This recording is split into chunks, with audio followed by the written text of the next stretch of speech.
নমস্কাৰ। আমি আমাৰ ব্যস্ততাপূৰ্ণ জীৱনটোৰ পৰা কিছু সময় উলিয়াই আমি লগৰ সমনীয়া পৰিয়াল পৰিজন লগ হৈ বনভোজ খাবলৈ যাওঁ। এই বনভোজ স্থলসমূহ যাতে প্ৰাকৃতিক পৰিৱেশেৰে ভৰপূৰ হয় তেনে ঠাইসমূহ সাধাৰণতে আমি নিৰ্বাচিত কৰোঁ। প্ৰাকৃতিক পৰিৱেশেৰে ভৰপূৰ অসমৰ 10খন উল্লেখযোগ্য স্থান হ'ল ক্ৰমে উকিয়াম, গুৱাহাটীৰ পৰা প্ৰায় 72 কিলোমিটাৰ পূবত অসম মেঘালয় সীমান্তত অৱস্থিত উকিয়াম এখন উল্লেখযোগ্য প্ৰাকৃতিক সৌন্দৰ্যৰে ভৰপূৰ মনোৰম বনভোজস্থল। মেঘালয়ৰ পাহাৰৰ পৰা বৈ অহা ঘাগ্ৰা, শ্ৰী আৰু দ্ৰোণ এই তিনিখন নদীৰ সংগমস্থল, যাক ত্ৰিবেণী সংগম বুলিও কোৱা হয়। এই তিনিখন নৈ কুলচি নাম লৈ উত্তৰলৈ বৈ গৈছে। নৈৰ এই সংগমস্থল প্ৰকৃতিৰ এক মনোৰম ঠাই। বগামাটি বগামাটি এখন উল্লেখযোগ্য বনভোজ স্থল। বগামাটি অসমৰ বাক্সা জিলাৰ মানাহ ৰাষ্ট্ৰীয় উদ্যানত অৱস্থিত। ইয়াৰ প্ৰাকৃতিক সৌন্দৰ্য অতি মনোৰম। গুৱাহাটীৰ পৰা প্ৰায় 91 কিলোমিটাৰ দূৰত বগামাটি ভূটান আৰু ভাৰতৰ সীমান্তত অৱস্থিত। ইয়াৰ বৌদ্ধ মূৰ্তিসমূহ পৰ্যটনৰ আকৰ্ষণৰ কেন্দ্ৰবিন্দু। তাৰোপৰি ইয়াত বিভিন্ন পক্ষীৰ লগতে বনৰীয়া জীৱ-জন্তু দেখিবলৈ পোৱা যায়। চৰাইদেউ অসমৰ শিৱসাগৰ জিলাত অৱস্থিত চৰাইদেউ এখন উল্লেখযোগ্য বনভোজস্থল। চৰাইদেউ আহোম ৰাজ্যৰ প্ৰথম ৰাজধানী আছিল। 1273 খ্ৰীষ্টাব্দত আহোম ৰাজবংশৰ প্ৰতিষ্ঠাতা চুকাফাই চৰাইদেউ প্ৰতিষ্ঠা কৰিছিল।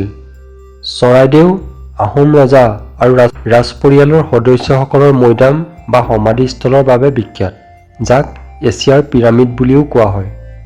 চম্পাৱতী কুণ্ড চম্পাৱতী কুণ্ড অসমৰ নগাঁও জিলাত অৱস্থিত। ই এখন বনভোজ প্ৰেমীসকলৰ উল্লেখযোগ্য ঠাই। চম্পাৱতী কুণ্ড এটা জলপ্ৰপাত। জলপ্ৰপাতৰ কাষত বহুকেইটা প্ৰাচীন মন্দিৰ আছে। এই ঠাইখনে প্ৰকৃতিৰ চূড়ান্ত সৌন্দৰ্য বহন কৰি আহিছে। চানডুবি গুৱাহাটীৰ পৰা প্ৰায় 4 কিলোমিটাৰ দূৰত কামৰূপ জিলাত চানডুবি অৱস্থিত। চানডুবি এটা সুন্দৰ প্ৰাকৃতিক হ্ৰদ। এই চানডুবি হ্ৰদটো চিতল মাছৰ বাবে বিখ্যাত। ইয়াৰ প্ৰাকৃতিক পৰিৱেশ অতি মনোৰম। এই ঠাইখন বনভোজ প্ৰেমীৰ বাবে এক উল্লেখযোগ্য ঠাই। কাকোচাং জলপ্ৰপাত কাকোচাং জলপ্ৰপাত অসমৰ গোলাঘাট জিলাত অৱস্থিত এখন অন্যতম বনভোজস্থল। এই জলপ্ৰপাতটোৰ পৰা কফি আৰু ৰাবাৰৰ বাগানৰ মাজত এখন জুৰি বৈ গৈছে, যি এক মনোৰম দৃশ্য বহন কৰিছে। আকাশীগংগা অসমৰ নগাঁও জিলাৰ পৰা প্ৰায় 50 কিলোমিটাৰ দক্ষিণ-পূবত ডবকা চহৰৰ আকাশীগংগা অৱস্থিত। ই এখন অন্যতম বনভোজস্থল। আকাশীগংগা এটা বিশাল জলপ্ৰপাত। এই জলপ্ৰপাতৰ কাষেৰে এটা হ্ৰদ বৈ গৈছে, যাক আকাশীগংগা হ্ৰদ বুলিও কোৱা হয়। দীপৰ বিল দীপৰ বিল অসমৰ গুৱাহাটীৰ দক্ষিণ-পশ্চিম দিশত অৱস্থিত। ই এক বিস্তৃত জলাভূমি। এই দীপৰ বিল অসমৰ পৌৰাণিক 4 পীঠৰ ভিতৰত কামপীঠৰ অন্তৰ্গত আছিল। 1950 চনত হোৱা ভূমিকম্পত সম্পূৰ্ণ পাহাৰ তলকৈ দীপৰ বিল সৃষ্টি হৈছিল। বাৰ্ডলাইফ ইণ্টাৰনেশ্যনেলে দীপৰ বিলক অতি গুৰুত্বপূৰ্ণ চৰাই সংৰক্ষিত এলেকা বুলি চিহ্নিত কৰিছে। ই এক গুৰুত্বপূৰ্ণ বনভোজস্থল।